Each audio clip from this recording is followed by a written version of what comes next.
Hey everyone, here is your September 2020 real estate market update for Airdrie.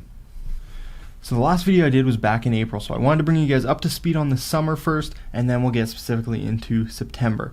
Now, back in April, our sales were way lower because this was right at the start of the shutdown from the pandemic. No one was really out looking for homes unless they had to be, so our sales for April were very low. May, they got a little bit better. In June, they really took off, and that carried through July and August, which led us to September. Now, this was for a couple reasons. We had a backlog of buyers who were waiting those couple months to get out and start looking for homes, so all of them came swarming back to the market, coupled with extremely low interest rates, which made buyers even more eager to get into those homes. So we had an extremely busy summer, especially in that detached market under 400,000. That 300 to 400,000 was extremely busy, and that leads us now into September. So as we head into the fall and winter season, it's typically a time that we see real estate activity slow down a bit, but as you can see on this graphic here, our sales numbers had stayed very strong heading into the fall season. Sales in September were up 55% over last year, which makes it the best sales for September we've ever seen on record. And also for the third quarter, with 473 sales in 2020, that's our best ever third quarter on record as well. So July, August, and September. Now we're at an interesting spot moving into the fourth quarter this year. Sales continue to be quite high, in large part due to those extremely low mortgage rates, but new listings and inventory remains quite low. So to start October 2020, there were 137 fewer homes for sale in Airdrie than there was in 2019. So that's where we're at now, heading into the fall. It's looking good right now. We've had good activity carrying through the fall. So I want to take this time now, before we get to the winter, to kind of set my predictions for winter and also spring next year.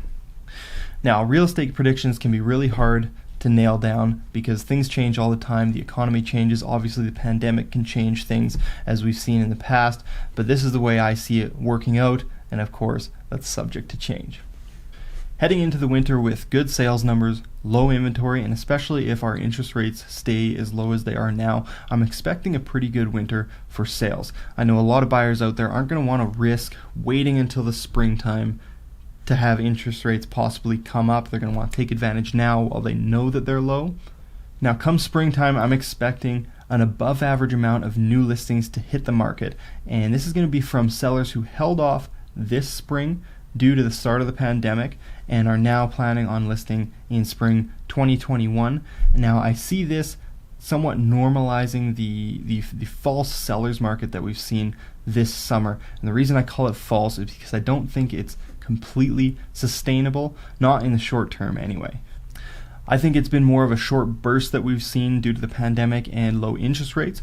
Now we are moving towards a more balanced market, which eventually leads into a seller's market, but I just don't think we're there quite yet. Having said that, here is my advice for buyers and sellers.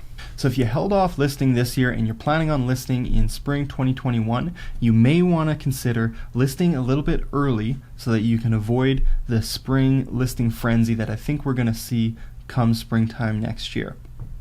With interest rates low, I think we're going to have a good supply of qualified buyers throughout the winter. Now, if you must wait till next spring due to whatever reason, if you have to wait till the springtime, one thing you might consider this year is getting a realtor into your home sooner rather than later, so that they can evaluate your home and you start making a plan on things you can improve throughout the winter, so when you do hit the market in the spring, you have the most attractive home as possible so you can stand out from the crowd. The more attractive your home is to buyers in the spring, when there's lots of other listings hitting the market, the better. So now for buyers. For buyers right now, there's pros and cons to both buying now or waiting until the spring. If you buy now, you know that you're going to get a low interest rate. You can lock that in for 5 years. The downside is there's less inventory to choose from right now. Now, if you buy in the springtime, there's going to be a lot more houses to choose from, I believe. The one risk is that you don't know what interest rates are going to be come springtime. My advice to you is that if you're flexible on your move date, consider getting your pre-approval done early here so that you can lock in that low rate for a few months, and if the right house does come along during the winter, you can snap it up quickly. If it doesn't come along, you can still wait until spring when there's going to be more options to choose from.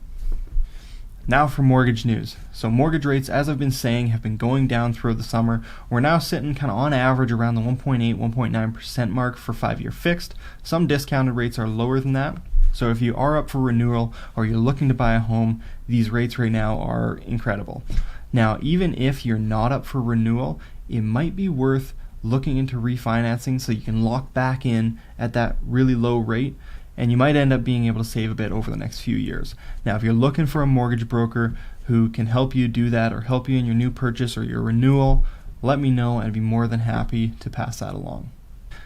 Alright, well that's it for this month. If you have any questions at all regarding the market update or anything to do with buying or selling or just real estate in general, feel free to let me know. Comment below. All my information is there. You can call, text, email me, whatever that needs to be. I'm always available and I'm more than happy to answer your questions.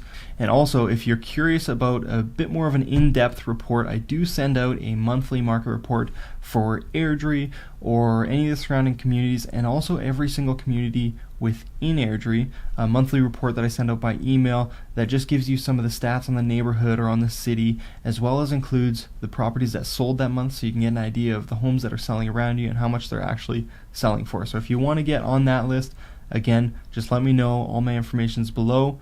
My name is Brad Walker with Redline Real Estate, and we'll see you next month.